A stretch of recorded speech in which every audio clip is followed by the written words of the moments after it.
দিয়ে বাণী দিয়ে ফাগুন খবৰ তুমি ৰুৱা যেন মোলৈ নাহে বানাহে ঘুমতি আহিবা ৰাতি সপোনকে লৈ থাকে বানে থাকে হাউনৰে ঢল তুমি মৰমৰে নৈ ল'ৰাহঁতক জুবিন গাৰ্গৰ গান তহঁতৰ কণ্ঠ ভাল লাগিছে শুনি দুৰ্গা পূজা পালেহি না ছাৰ সেইবাবে আৰু বুতুৰুটো অলপ ফৰকাল লাগছে লাগিব তো আজিকালি দুৰ্গা পূজাৰ ফূৰ্তিবিলাক নোহোৱাই হৈছে আগতে আমি সৰু হৈ থাকোঁতে একমাহ মানৰ আগৰ পৰা মনত যি উল্লাস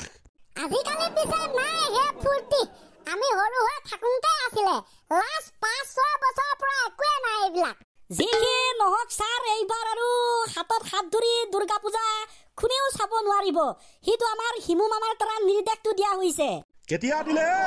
সপোনত জয় গুৰু শংকৰ কৃষ্ণ গোসাঁই ওম গিলি মন্ত্ৰ গিলি পন্ত কৰ্মসূত্ৰে স্বামী থাকে বেলেগ ৰাজ্যত পত্নী থাকে অসমত একদিনৰ কথা পত্নীয়ে হাজবেণ্ডলৈ এটি মেছেজ কৰিলে লাভ ইউ জান যদি তুমি শুই আছা মোক সপোনবোৰ মেছেজত লিখি দিয়া যদি তুমি হাঁহি আছা এটা হাঁহি উপহাৰ দিয়া ইমোজি নিচিনা যদি তুমি কান্দি আছা এটোপাল চকুলো দিয়া যদি তুমি কিবা খাই আছা অলপ খুৱাই দিয়া মুঠতে তুমি যি কৰি আছা তাকেই উপহাৰ হিচাপে মোক এছএমএছত লিখি দিয়া জান মই এনেকুৱা এছএমএছ জীৱনত প্ৰথমবাৰ শুনিছো দেই পিছে ল'ৰাহঁত বহিৰাজ্যত থকা হাজবেণ্ডে উত্তৰ দিলে কি হয় ছাৰ মাক চকলা এইবাৰ স্বামীৰ উত্তৰ মই বৰ্তমান লেটিনত আছো হুঞ্জনী কি পঠাম এতিয়া তুমিয়ে কোৱাচোন অকণমান পঠাই দিও নেকি হে ও ল'ৰা হাৰু দুখী মাক চকলাই শুই তুকু হাঁহি থাকিলে হাঁহি উপহাৰ দিবলৈ দিছে কান্দি থাকিলে চকুলো শুই থাকিলে সপোনবোৰ কিবা খাই থাকিলে অলপ খুৱাই দিবলৈ কৈছে এতিয়া কি লেটিনত হাগি আছে এতিয়া কি পঠাই দিব গুগে পঠাই দিব নি দেৰা না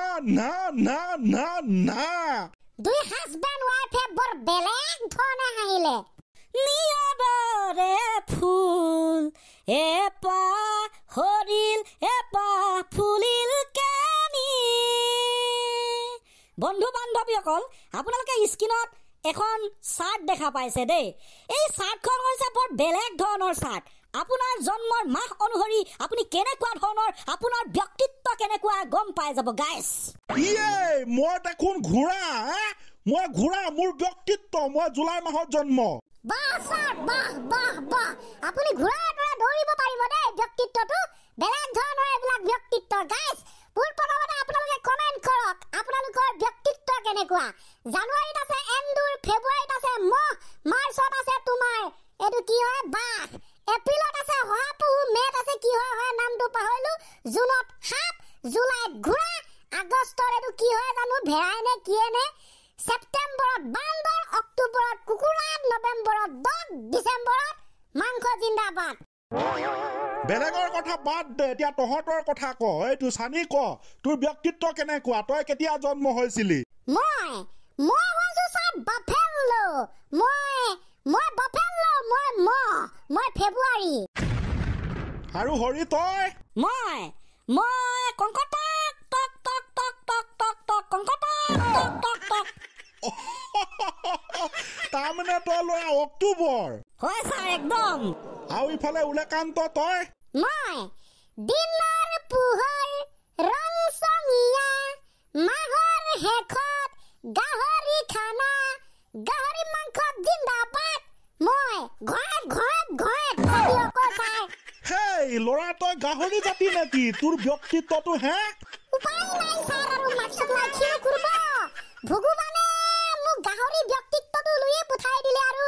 এইখন পৃথিৱীলে সেইবাবে এতিয়া মই গাহৰি ব্যক্তিত্বটো লৈয়ে আজিৰ পৰা সৰুৰ পৰা আজিলৈকে ডাঙৰটো হলো সেইবাবে চাগে মই গাহৰি মাংস খাই বিৰাট ভাল পাওঁ মই ডিচেম্বৰত জন্ম হৈছিলো গাইছ আপোনালোকে কোনোবা হৈছে নেকি ডিচেম্বৰত জন্ম হ'ব পাৰে ন' প্ৰব্লেম সেইটো প্ৰকৃতিৰ নিয়ম হ'ব ডিচেম্বৰত জন্ম হে তই কে ডিচেম্বৰত এনে কচোন 14 ডিচেম্বৰ চাই বছৰটো শেষ অলপ থাকিলেগে আৰু আধাটো একদম বঢ়িয়া নমুৱালকে জীয়াই থাকিবি তই মই কলো তই নমুৱালকে জীয়াই থাকিবি ৰিয়েলি ছাৰ আপুনি কোৱাৰ দৰে ময়ো গম পাং বাৰু মই নমুৱালকে জীয়াই থাকিম যিদিনা মৰি থাকিম সেইদিনাখন বাৰু জীয়াই থাকিব নোৱাৰিম মানে কি কম মই মানে বিচাৰি লৈ জীয়াই থাকিব নোৱাৰিম গাইছ তো আপোনালোকেও সেইটোৱে হ'ব নমুৱালকে জীয়াই থাকিব দেই হ'ব দে আজি মই এটা কাহিনী কম আপুনি কেলে ক'বলৈ নেপায় নি বাৰু কেলে নাপাব হয় ছাৰ ঠিক আছে তেনে ডাক্তৰজনে ৰোগীজনক কৈছে বহু দিনৰ মূৰত আৰু আপুনি মদ খাবলৈ এৰিছে নে নাই ৰোগীজনে কৈছে এৰিছো ছাৰ কোনোবাই ৰিকুৱেষ্ট কৰিলে অলপ চলপ হৈ যায় আৰু ডাক্তৰ ঠিক আছে হ'ব বাৰু ন' প্ৰব্লেম কেতিয়াবা খোৱাটো কোনো ডাঙৰ কথা নহয় কিন্তু প্ৰায় বেছি খাব নালাগে দেই মই ক'লো পিছে এখেত আপুনি লগত লৈ আনিছে সেইজননো কোন সেইজন ল'ৰা সেইজন ৰোগীজনে কৈছে এজন ছাৰ মোৰ বন্ধু হয় ইয়াক মই দিনে ৰাতিয়ে মোৰ লগতে লৈ ফুৰো ডাক্তৰজনে ক'লে কিয় উত্তৰটো কি দিলে ছাৰ বৰ লক্ষণীয় উত্তৰ ছাৰ মই মোৰ বন্ধুজনক লৈ ফুৰো এটা কাৰণে ৰিকুৱেষ্ট কৰিবৰ কাৰণে মানে ই ৰিকুৱেষ্ট কৰে আৰু মই এঘুটি মাৰি দিওঁ দিনে ৰাতিয়ে থাকে মোৰ লগতে হে ছাৰ বৰ বেলেগ ধৰণৰ ৰিকুৱেষ্টত বন্ধু দেখোন এজন এই মাক চকলা এনেকে হলা মানে বন্ধুজনে ৰিকুৱেষ্ট কৰে মনাহীজনে মদ খায় দিনে ৰাতিয়ে বন্ধুজন লগতে থাকে ৰিকুৱেষ্ট কৰে মদ খায়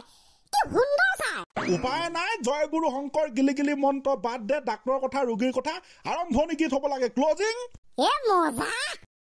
আহে বানাহে ঘুমতি আহিবা ৰাতি সপোনকে লৈ থাকে বানে থাকে হাউনৰে ঢল তুমি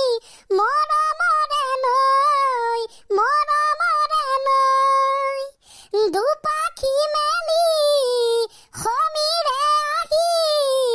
দিয়ে বাণী দিয়ে ফাগুনৰে খবৰ তুমি ৰুৱা যেন মোলৈ